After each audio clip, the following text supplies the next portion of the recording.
안녕하세요. 예, 저 뒤에 강이 보이시죠? 저 강이 저는 프랑스 파리의 세느강이었으면 좋겠다는 생각을 했습니다. 사실은 제가 요 근래 그 파리를 한번 가야 되겠다는 생각을 하고 있었거든요. 근데 여러 가지 이유로 결국 가지는 못했습니다만은 제가 파리의 세느강을 보기 위해서 가는 게 아니라 사실은 파리에서 올림픽이 열리지 않습니까? 요번에 파리 올림픽이 100년 만에 열리는데요. 1924년도에 파리 올림픽이 열렸었고 정확하게 딱 100년 후인 올해 2024년에 파리에서 올림픽이 열리고 있는데요. 저는 이 올림픽에 대해서 유감을 좀 표하려고 오늘 합니다.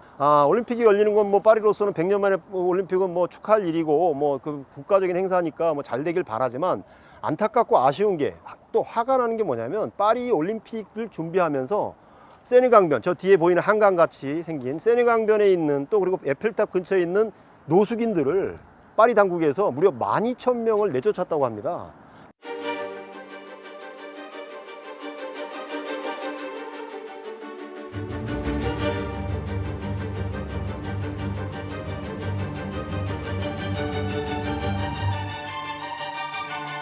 그분들을 위한 주거시설을 마련해 놓지도 않고 무작정 내쫓은 거예요. 그것도 무장 경찰이 와서 내쫓은 거예요. 이 모습을 보면서 정말 분개하지 않을 수 없었어요. 파리에 있는 노숙인은 시민이 아닌가요? 노숙인은 사람이 아닌가요? 올림픽이 열린다고 하면 노숙인도 직접 가서 즐기지 못하더라도 그런 관광객도 많이 오고 그런 속에서 어우러지면서 노숙인도 나름대로의 어떤 올림픽 특수를 누릴 수도 있는 건데 특수를 누리긴커녕 쫓아내다니요.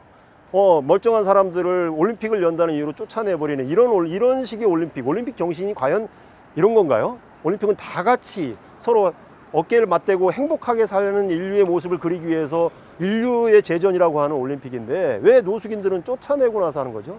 이 풍경이 사실 익숙한 풍경이긴 해요. 사실 우리나라 같은 경우도 88 올림픽 때, 그 다음에 2000년 월드컵 때, G20 때, 이때 국제 행사만 했다 하면은 사실은 서울에 있는 노숙인들을 치우고 그리고 또 노점상들 내쫓아버리고 이런 풍경을 보였거든요. 그래서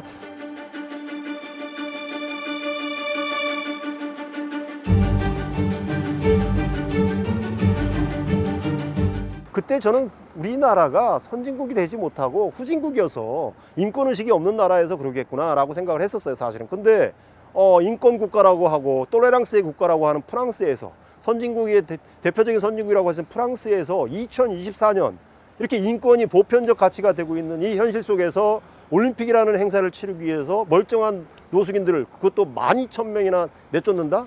사실은 제가 파리에 가서 피켓을 들고 파리에서 직접 1인 시위라도 하고 싶은 심경이었고 파리를 가려고 계획도 했었습니다. 뭐 못 갔기 때문에 변명할 건 없겠지만 변명 같은 얘기일 수밖에 모르겠지만 어찌됐건 말도 안 되는 폭거, 반인륜적이고 반인권적인 행태에 대해서 비판했던 생각을 했었는데 결국 파리에는 가지 못하고 결국 한강변에 와서 세느강 대신 한강 앞에 서서 이 얘기를 하고 있습니다.